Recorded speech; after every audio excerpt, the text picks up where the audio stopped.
My son Ethan invited me to Thanksgiving dinner, promising to make amends after months of silence and tension. I arrived hopeful, heart open, despite everything, only to walk into a calculated ambush. Lawyers in crisp suits waited at the dining table with thick folders of papers designed to seize my logistics company, the business I'd poured my entire life into. Their smug smiles screamed premature victory, but I just laughed, a low, genuine sound that surprised even me. "Gentlemen," I said calmly, "you're too late." The weight of betrayal that had pressed on my chest for weeks finally lifted.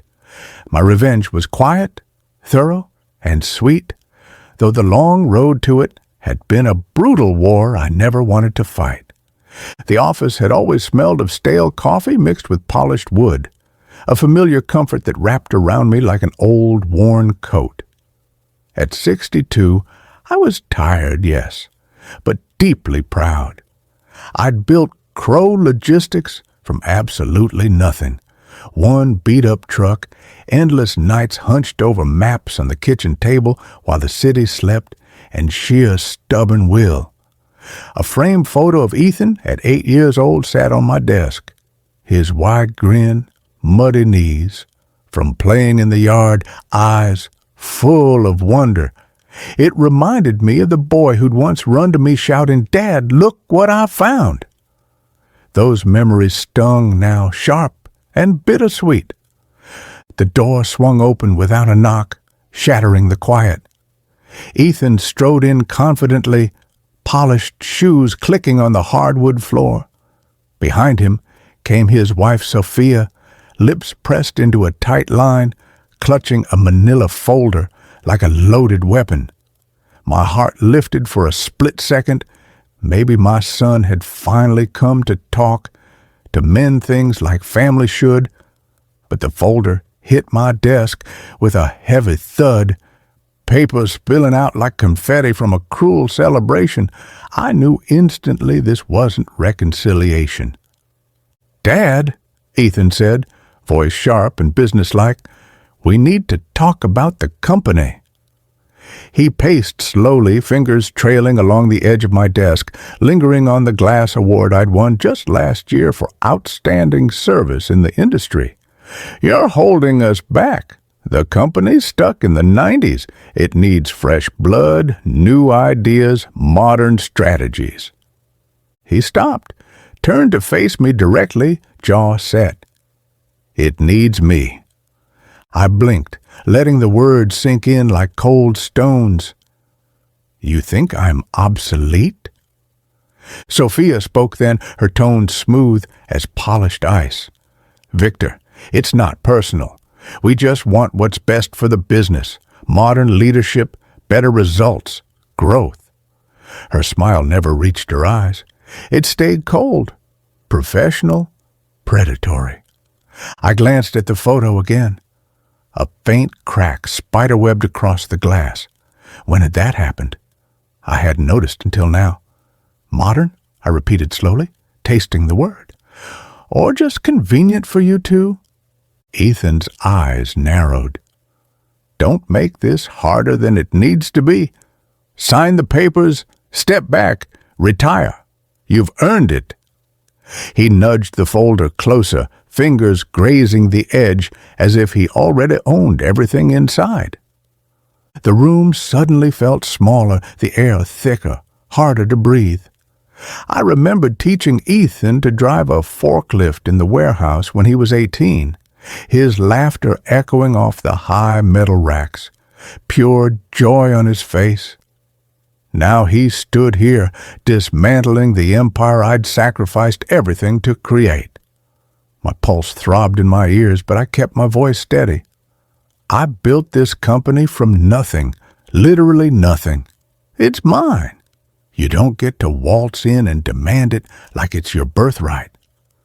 Sophia's laugh sliced through the tension, sharp and dismissive.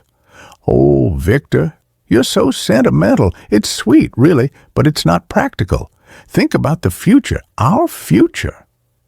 Ethan leaned in closer, voice dropping low. "You're making a mistake, Dad. We'll do this my way if you don't cooperate." I forced a small smile, though it felt like gravel in my mouth. "You're welcome to try." They left without another word. The door clicked shut and the silence roared. I sat staring at Ethan's childhood photo, fingers brushing the cracked frame. The clock on the wall ticked relentlessly, each second a reminder that time was slipping away. Whatever they were planning next, I would face it. But first, I needed to think, really think. Driving home through the Chicago suburbs that evening, streetlights cast long shadows across the dashboard. My hands gripped the wheel tightly, the leather cool against my palms. Ethan's words echoed in my head, "My way." I couldn't shake the image of him as a little boy wobbling on his first bike, me running behind steadying him, both of us laughing until we couldn't breathe. Where had that boy gone?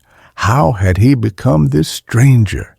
Across town in their sleek, sterile house, no warmth, just crystal chandeliers and marble floors.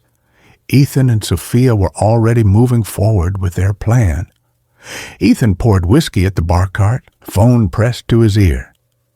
"Tell them Victor's slipping," he said, clipped. "Too old, too slow.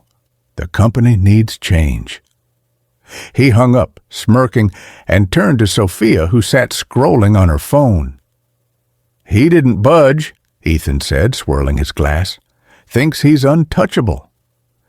Sophia didn't look up. "He's stubborn, not invincible. We'll make him see reason." Her fingers tapped out a text. "I'm meeting Claire tomorrow. She'll spread the word. Victor's losing his edge." The rumors spread like wildfire. Clients called, distant and evasive. Contracts vanished.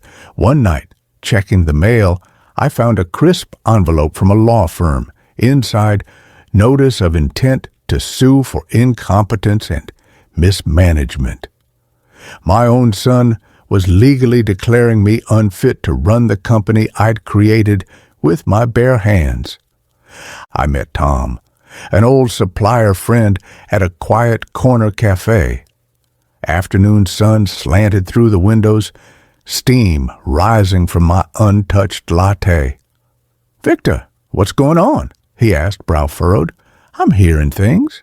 People saying you're slipping. The company's in trouble. Is it true you're stepping down?" I set the cup down carefully. "No," I said, meeting his eyes. "Let them talk." But the words felt hollow. The poison was already working. That night in my dark house, porch light flickering, I pulled out an old photo album, pages worn from years of handling. Ethan at 6, cheeks smeared with watermelon juice, chasing fireflies across a picnic blanket. His giggle, high and free, the sound that once filled my chest with pride. Another photo. The company's 10th anniversary, Ethan in a too big suit, grinning beside me like he wanted to be exactly like his dad. When had he stopped looking at me that way? I'd given him everything. College tuition, his first car, his first job here in the warehouse. All from the sweat and sleepless nights of this business. Now he wanted to take it all. I hired Ellen Marshall, a sharp-eyed lawyer, in a modest downtown office that smelled of old books and lemon polish. "Your son's playing dirty," she said plainly after reading the notice. "But it's aggressive and sloppy. We can push back hard." I sank into the chair opposite her. "I don't want to destroy him, Ellen. Not yet." Her eyes softened, but her voice stayed firm. "He's betting you'll fold. We prove him wrong. Rally your people, spread the truth, protect what's yours." We built the defense quietly. Employee meetings, board support, counters to every lie. Meanwhile, Ethan and Sophia kept pushing, More clients left, whispers grew louder. They even dug up an ancient unpaid loan from the early days, threatening to expose it as financial misconduct. One rainy night in the warehouse, flashlight cutting through shadows, I found my leverage, a buried contract addendum showing Sophia's secret side deal with Carter Logistics, siphoning business away. I called their CEO directly. "John, I know about the deal with my daughter-in-law. Break it off or this goes public." He stammered, caught, "Give me 12 hours." The contract was dead by morning. Ellen and I moved to the final step, an ironclad trust and a discreet private sale. I'd sell the company on my own terms, to someone who would honor its legacy and keep its heart intact. Ethan would be locked out completely. Secrecy was everything. One leak, and it would all collapse. Then the message arrived. "Thanksgiving dinner tomorrow. Let's make amends. 7 p.m., our place." False warmth dripped from every word. I knew it was a trap. More pressure, more papers. But curiosity won. I texted back, "I'll be there." Thanksgiving night, frost sparkled on the gravel driveway. Ethan opened the door with an overly wide smile. "Dad, glad you made it. Happy Thanksgiving." Sophia stood behind him in a shimmering silver dress, eyes sharp and calculating. "Victor, come in. We've got a feast." The dining room was staged perfectly, crystal glasses glinting, candles flickering, the rich scent of roasted turkey filling the air. Small talk felt brittle, each sentence a careful step toward their goal. Ethan raised his glass. "To family," he said, voice syrupy, "and moving forward together." I clinked my glass. "To moving forward," I echoed, irony thick in my tone. Midway through the meal, the door opened. 2 lawyers entered, briefcases snapping open. A thick folder slid across the table toward me. "Mr. Crow," one said, "these documents transfer the company to Ethan. Sign, and we keep this civil." Sophia leaned forward, smile tight. "It's time, Victor. For everyone's sake." I picked up the folder, flipped pages slowly, deliberately. Then a laugh broke free, low, sharp, unstoppable. "What's so funny?" Ethan snapped, voice cracking. I closed the folder and tossed it back. "You're too late. I sold the company this morning. It's done. You get nothing." The room froze. Sophia's wineglass trembled, red liquid sloshing. Ethan's face drained of color. "You're lying," he hissed, standing so fast his chair scraped the floor. "Check the news tomorrow," I said, rising slowly. "It's over. The company's safe, and you get nothing." I walked out into the cold night air, heart pounding but strangely light.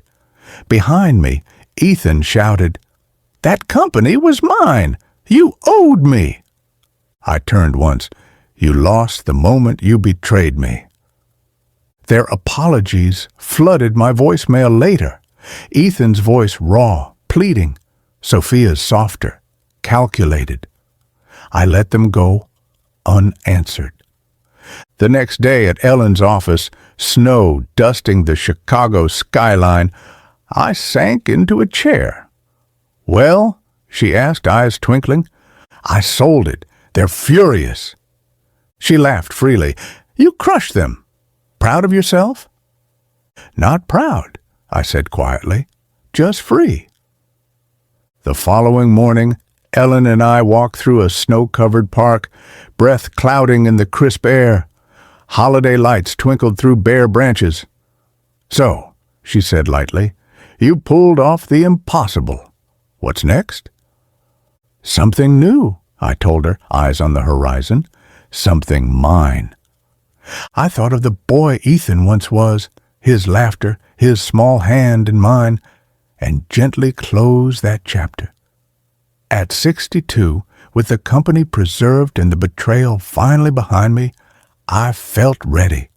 The future stretched wide and uncharted, full of quiet possibility.